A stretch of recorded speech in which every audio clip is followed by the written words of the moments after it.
খালেদা জিয়ার প্রতি, বিএনপির প্রতি, জনগণের প্রতি অত্যাচার কেন? দেশের সম্পদ লুট করে, অর্থাৎ শেখ মুজিবের পরিবার ছাড়া বাংলাদেশের কোন মালিক নাই, তারই মালিক দেশের মালিক জনগণ। এই কথাটা আওয়ামী লীগের নেতারা বুঝতে চায়, শেখ হাসিনা তো বুঝতে চাইনি। সে কারণেই তাদের এই করুণ প্রবৃত্তি। আপনারা জানেন আমরা খালেদা জিয়ার জন্মদিন পালন কেন করি 15ই আগস্ট? এটা নিয়ে তাদের নানা রকম কথা ছিল। আমরা 15ই আগস্ট শেখ মুজিবের মৃত্যু, কিন্তু 15ই আগস্ট হাজার হাজার মানুষের জন্মদিন। তাই তার জন্য আমরা দোয়া করছি, তার জন্য, খালেদা জিয়ার জন্য, তার দীর্ঘায়ুর জন্য, তার সুস্থতার জন্য, তিনি যেন আগের মতো আবার আমাদের পাশে থেকে জনগণের দুর্দশা লাঘব এবং দেশের সার্বিক উন্নয়নে মনোনিবেশ করতে পারে। তাই না? দুঃখজনক হলো কালকে পত্রিকা, ফেসবুক কোন কিছুতে বাইরের মানুষের মজুরের জন্য একটু দোয়া করে, মাঝে মাঝে করুণা হয়। এই জন্য এমন একটি দল হয়ে গেছে যে দলের নেতা কর্মীরা তার নাম দিয়ে লুটপাট করতে যতটা সক্রিয় থাকে, তার জন্য দোয়া করার মতো তাদের মতো সাহস থাকে। এই যে মৌলিক এবং নৈতিক পরাজয় মানসিক ভাবে, তাই ওরা কখনো জনগণের সামনে মাথা উঁচু করে দাঁড়াতে পারে। কালকে আমি একটা কথা বলেছিলাম, সকল টিভি পত্রিকায় দেখলাম হেডলাইন যে নির্বাচনে আশঙ্কা সংশয় আছে। মাতৃগর্ভে যখন একটি সন্তানের উপর আছে,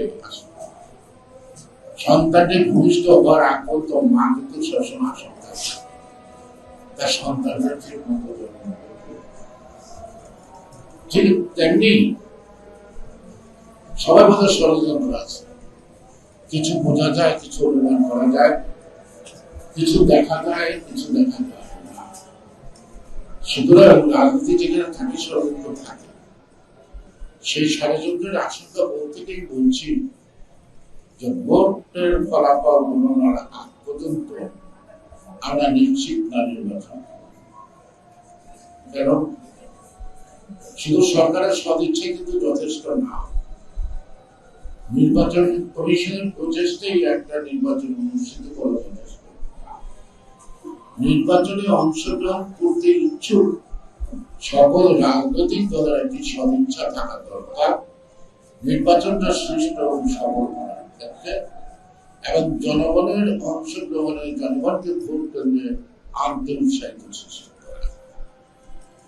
আপনারা দেখছেন নতুন নতুন উপসর্গ, এই সংস্কার সংস্কার ইত্যাদি ইত্যাদি ইত্যাদি, বিচারের কথা উঠছে, তাই না?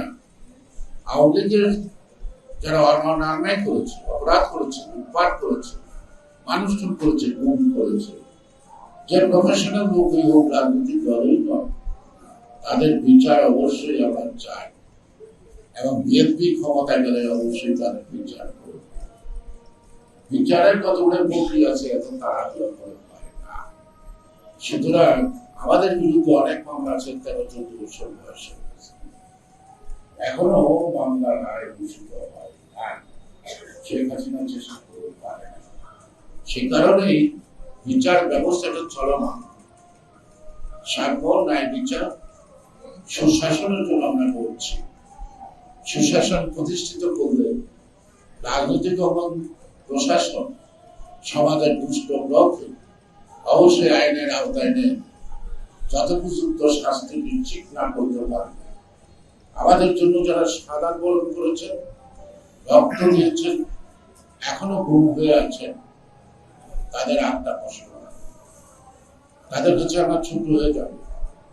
তাই আমাদের অনেক ঋণ আছে, শহীদের ঋণ আছে, 71-এর মুক্তিযুদ্ধে যারা জীবন দিয়ে দেশ দিয়ে গেছেন, গণতন্ত্র উদ্ধার করতে পারাক্রমে 53 বছর যাও যারা রক্ত দিয়েছেন, জীবন দিয়েছেন, যে মায়ের চোখের জল দিয়েছে, এখনো তার আত্মনাদ শেষ হয় নাই।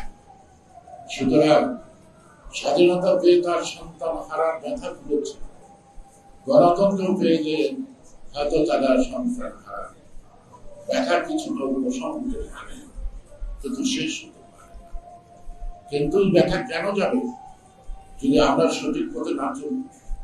আমরা যদি সঠিকভাবে রাষ্ট্র পরিচালনা না করি, আমরা যদি মানুষের অধিকার নিশ্চিত না করতে পারি, তাহলে তাদের বুকের ব্যথা যাবে।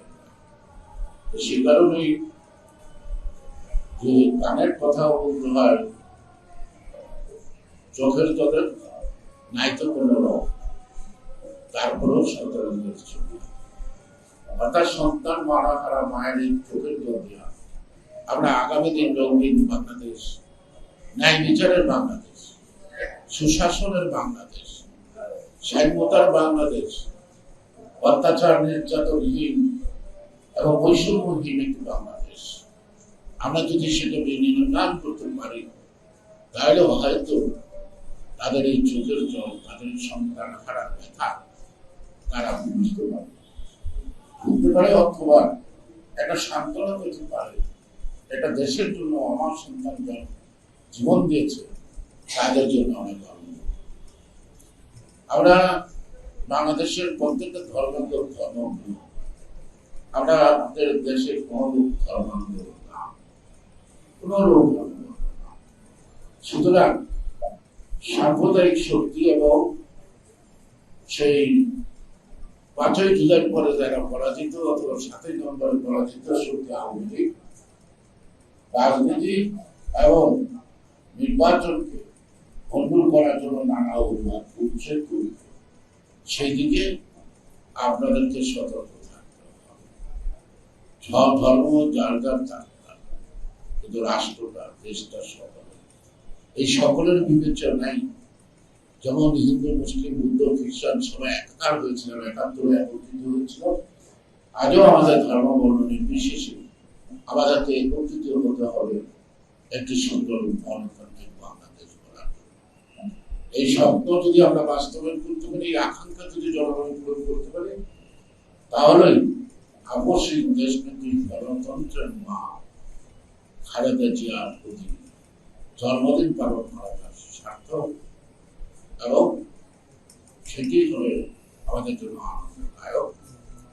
তাই আমরা তারেক রহমানের নেতৃত্বে যে গণতান্ত্রিক আন্দোলনের পথ চলছে, আমরা আপনাদের গণতন্ত্র উদ্ধার করে আমরা ক্ষান্ত হব না, দেশটাকে এগিয়ে নেওয়ার জন্য আপনাদের সহযোগিতা দিয়েছি। আমি খালেদা জিয়ার সম্পর্কে একটি শক্তি মনে করি, অনেক কথা অনেক গণনা দিয়ে তাকে মূল্যায়ন করা সময়ের ব্যাপার। শুধু আমার কাছে মনে হয় জন্মে তোমার ধন্য হল বাংলাদেশের মাটি, আপোষের দেশ নীতি খালেদা জিয়া সোনার ছিল। আমার মনে হয় এটি তার জন্য আমার পক্ষ থেকে যথার্থ মূল্যায়ন।